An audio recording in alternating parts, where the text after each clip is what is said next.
Hey everyone, Pierre Camus here, the Roto Chef, back to help you again with your lineup decisions for week 5 this time at wide receiver.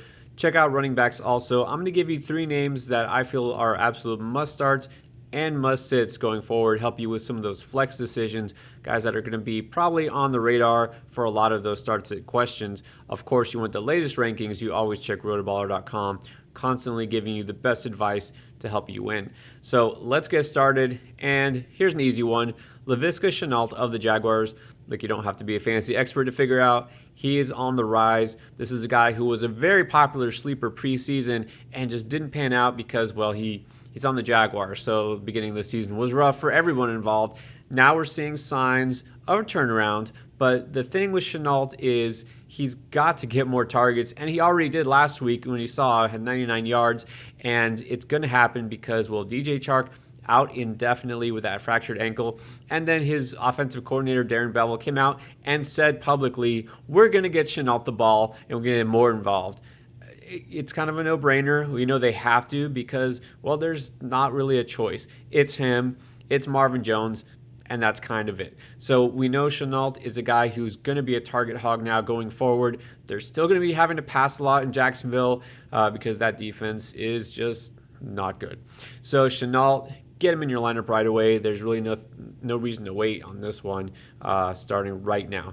Now, here's something that I'm going to actually do, haven't done before. We're going to do a last-second pivot here. I had DeVante Parker as a guy I loved coming off a pretty good game. And now going against Tampa, we know, of course, if you watch Tampa and you've heard, their entire secondary is hurt. They might get Jamel Dean back this weekend, but still, it's not a good secondary to begin with, allowing the second most fantasy points to wide receivers to start the season. So DeVante Parker looking like a smash, especially with Will Fuller out now for at least a couple of weeks with an injury. Surprise, surprise. But here we're going to pivot because now DeVante Parker looks like he might have an injury. A hamstring has been bothering him. He's a game time decision. You probably don't want to risk that. I mean, he still could be a solid play, but you know what? I'm going to go ahead and flip this and say Jalen Waddle instead. He's the guy who could be the target magnet here. He actually had a really quiet last week, but the week before with Jacoby Brissett, who was still going to be the quarterback this week, he had a ton of targets. Not a lot of yardage, unfortunately, but if DeVante Parker is out for this game, just imagine how many balls between Waddle and Gesicki they're going to get. Imagine Miami might be playing from behind with Tom Brady and Tampa Bay on the other side. So I'm going to say, look, Parker is still a solid start if he does play, especially in standard leagues. But Jalen Waddle looks like the guy that you really want in your lineup if you happen to have him. So I would start him. And you know what? Gesicki, actually a really good start too. But we're not talking about tight ends here. And then another guy that you do want is Emmanuel Sanders. Look, we already know Buffalo and Kansas City. It's probably going to be a shootout, even though I know Buffalo has a really good defense. They're not going to slow down Kansas City that much. Let's just be honest, no defense does. And on the other side, Kansas City was supposed to have an improved defense this year, and we just haven't seen it. They're giving up ton of points, and the way Buffalo's playing, you have to imagine all these pass catchers are going to be involved. So love Emmanuel Sanders. He's looking like he's got a really solid chemistry with Josh Allen his first year there. I like Cole Beasley this week too, but I've got Sanders higher on the list just because I think he's second in the pecking order behind Stephon Diggs as far as where he's going to look. So you have Sanders, you definitely want to start him this week. Now on the flip side, let's talk about some guys you don't want. And so Odell Beckham, I actually had him as a guy to start last week. Everything was lined up there. Minnesota, the secondary, very vulnerable. The targets were going to be there because Landry is out. He would have had a good game. He would have had a smash game if only the Browns had a real quarterback. I mean, really, can we blame this on Odell Beckham when he's wide open and gets missed, overthrown how many times? So this is nothing new. So far, in a couple of games he's played this year, 43.8% catch percentage by Odell Beckham. His time that he's been in Cleveland, 53.2%. For an elite wide receiver, that's not good. So what's the difference? As soon as he put on a different jersey, he all of a sudden forgot how to catch? I don't think so. Look, I'm not going to go into this whole thing about Baker Mayfield, but it's pretty obvious. It's been obvious to me, but anybody who watched last week, the eye test tells you he's not always an accurate quarterback. So the chemistry isn't there. The opportunity is, but this time, a tougher matchup, you just can't trust it. Look, maybe he makes a big play. Maybe they finally connect. I'm not willing to take the chance. I'm kind of done with him for now. Maybe it's best for all parties involved. They flip him and just, you know what? Maybe let's just go wishbone and just put just running backs there. So that way, Baker Mayfield doesn't have to worry about throwing it, farther than 5 yards down the field. All right, JuJu.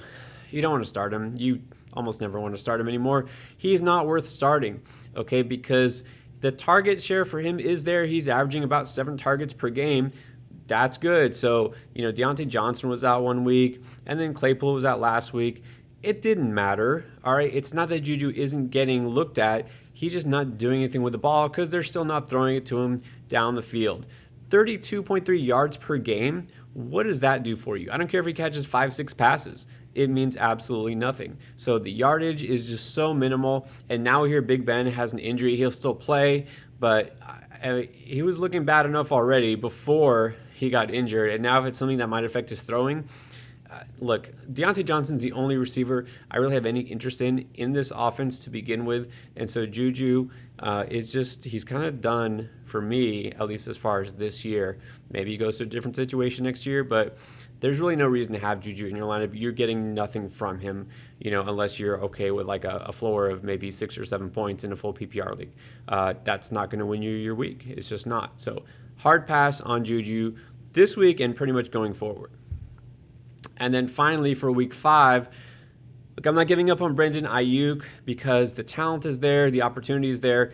I think he'll figure it out. I think maybe Kyle Shanahan will figure it out. But like I talked about this on the running back episode when I said you're going to sit those running backs this week because we just don't know who's going to be back there and what the opportunity is going to look like.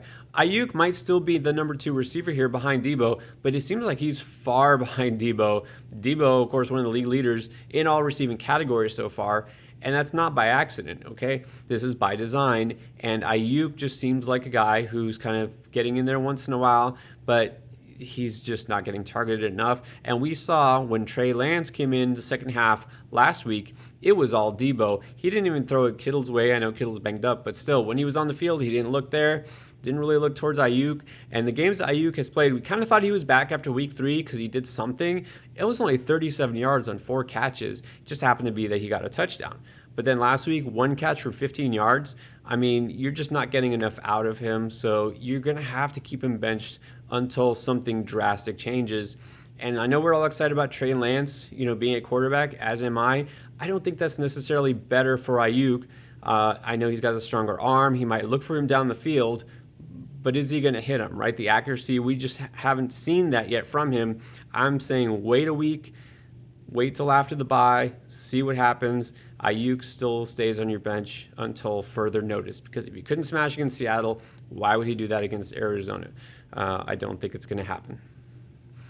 All right, guys. Hope that helped you. That's some wide receivers I think you should be starting or sitting that I like and don't this week for week 5. Again, check out the running backs also. We have a lot of great advice on this YouTube channel and, of course, all across the site. That's RotoBaller, so we appreciate you checking us out.